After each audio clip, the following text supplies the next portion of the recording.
The fifth session of the United Nations Environmental Assembly on Wednesday adopted the historic resolution to end plastic pollution. The resolution, which was co-authored by Rwanda and Peru, sets in motion the development of an international legally binding instrument to end plastic pollution. The resolution adopted in Nairobi sets out the urgent need for a legally binding global framework that takes bold action to transform humanity's relationship with plastic. According to Rwanda's Minister of Environment, Dr. Jeanne Mujawamariya, the framework will encourage regular ambition setting and monitoring through national action plan, as well as international cooperation and knowledge sharing. We spoke to her earlier on. How significant it is very much significant for Rwanda and for the whole world, because it implies that the world has understood that the plastic pollution is a crisis, is a global crisis that we have to fight with global solution. And for Rwanda, it has really empowered more Rwanda and the Rwandans. And it has shown that the decision we have taken in 2004, 2008, 2019 were decisions of good leadership, of being responsible and accountable to our people. Okay. So, Honourable Minister, I understand Rwanda is working together with Peru they worked with Peru on this resolution. If you could tell us, what are some of the alternatives you're proposing to end plastic pollution? Yeah, okay. The alternative to plastic pollution is to eliminate plastic pollution. So by eliminating plastic and single-use plastic usage in Rwanda and in the world, is that we can have alternative, as Rwanda has had alternative.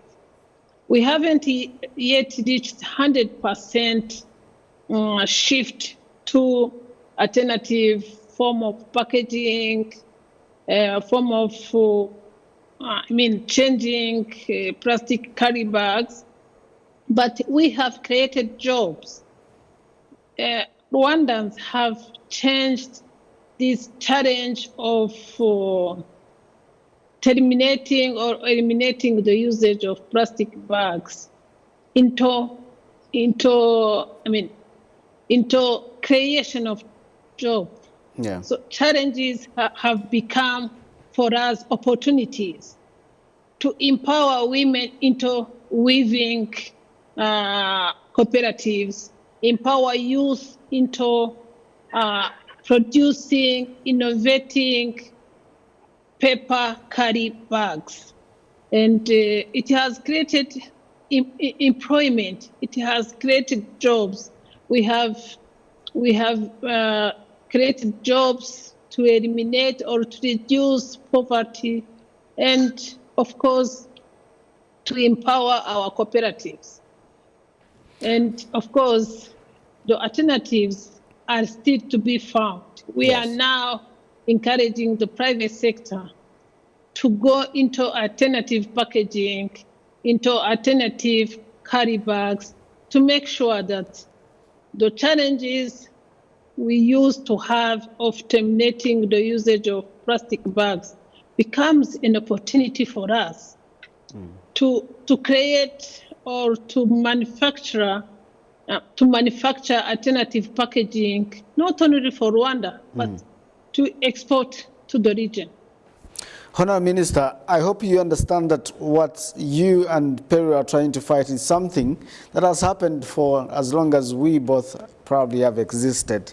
What is the feasibility of implementing this historic resolution, and what are some of the biggest challenges that you're likely to face going into this?